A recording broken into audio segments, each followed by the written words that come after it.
광화문의 세종대왕 동상. 세종대왕의 왼손에 들려있는 것은 훈민정음 해례본이다. 1997년 유네스코 세계기록유산으로 등재된 훈민정음 해례본은 새로운 문자 훈민정음의 창제 이유와 글자를 만든 원리가 설명되어 있는 일종의 해설서이다.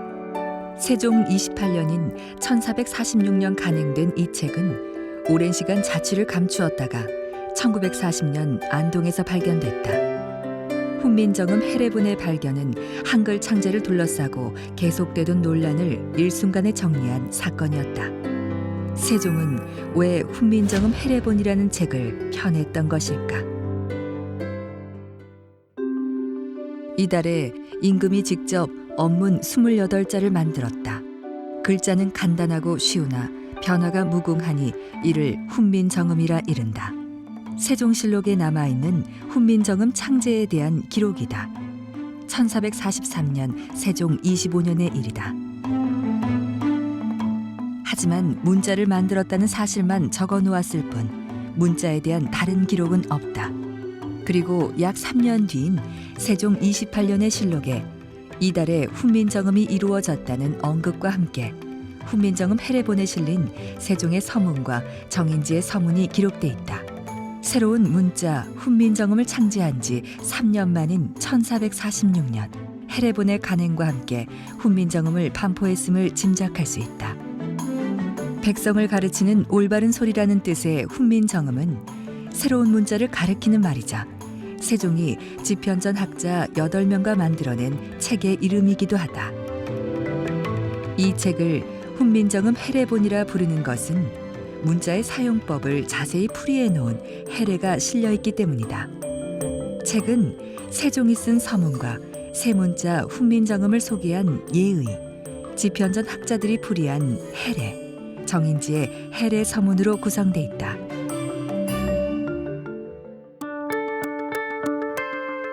그렇다면 세종은 왜 새로운 문자를 만들려고 했던 것일까? 이에 대한 구체적인 기록은 남아있지 않지만 세종의 마음을 엿볼 수 있는 단서가 있다. 바로 삼강행실도이다. 세종 10년 진주 사람 김화가 자신의 아버지를 살해하는 사건이 일어난다. 이 사건은 세종에게 큰 충격을 주었다. 능지처참의 벌을 내리긴 했지만 형벌만이 능사가 아니라고 생각한 세종은 효자, 충신 등의 사례를 담은 삼강행실도의 간행을 지시한다. 책에는 내용에 맞는 그림을 함께 넣어 글을 모르는 사람도 이해할 수 있도록 했다. 백성이 그림만으로 제대로 뜻을 이해할 수 있었을까? 이에 대한 세종의 걱정이 실록에 남아있다. 어리석은 백성들이 아직도 쉽게 깨달아 알지 못할까 염려하여 그림을 붙이고 이름하여 삼강행실이라 하였으나 다만 백성들이 문자를 알지 못하여 책을 비록 나누어 주어도 남이 가르쳐주지 아니하면 어찌 그 뜻을 알아 감동하고 착한 마음을 일으킬 수 있으리요. 문자의 필요성에 대한 최초의 언급이라 볼 수 있다.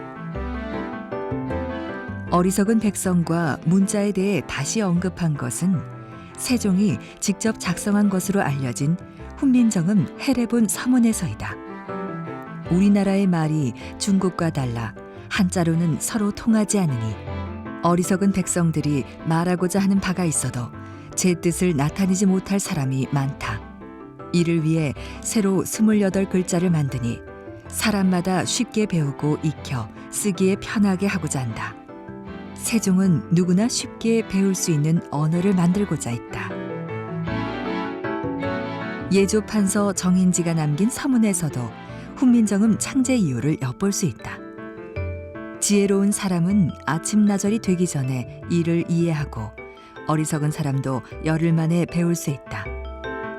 새로운 문자를 만들며 가장 신경 쓴 부분은 백성이 막힘없이 쓸 수 있도록 하는 것이었다. 이런 목적으로 시작된 훈민정음 창제의 과정은 훈민정음 해례본이라는 책으로 마무리된다. 해례본에는 자음과 모음이 만들어진 원리와 실제 적용에 사용할 수 있는 방법 등이 상세히 설명되어 있다. 발음기관을 본떠 만든 자음, 천지인을 본떠 만든 모음, 기본 글자에서 파생되는 또 다른 글자들. 훈민정음 해례본은 새로운 문자 훈민정음이 얼마나 체계적이고 과학적인 문자인지를 입증하는 중요한 유산이다. 백성들에게 새 문자를 알리기 위한 세종의 노력은 한글책 편찬으로 이어졌다. 훈민정음을 반포한 이듬해부터 조선 왕조의 창업을 기리는 노래 용비어천가, 석가모니 일대기를 한글로 펴낸 석보상절, 세종이 지은 불교 창가 월인 청강지곡 등 한글로 쓰여진 책들이 만들어졌다.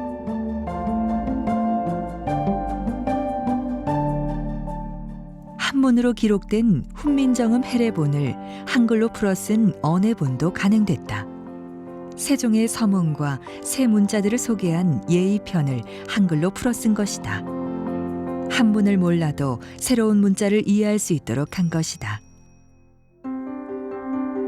해례본에 실린 정인지의 서문 그 마지막에는 해례본을 함께 만든 이들의 이름과 책을 펴낸 이유가 남아있다. 지편전 응교 최항, 부교리 박팽년, 신숙주, 성산문 강희안, 이계 이선로 등과 함께 보는 사람으로 하여금 스승이 없어도 스스로 깨우치게 하려고 이 책을 펴냈음을 밝히고 있다. 그리고 마지막에 정통 11년 9월 상한이라고 이 책이 만들어진 때를 기록해 두었다. 이 기록은 한글날의 지정에 중요한 단서가 되었다. 상순의 끝날인 9월 10일을 양력으로 환산해 10월 9일이 한글날로 결정된 것이다. 새로 28글자를 만드니 사람마다 쉽게 배우고 익혀 쓰기에 편하게 하고자 한다.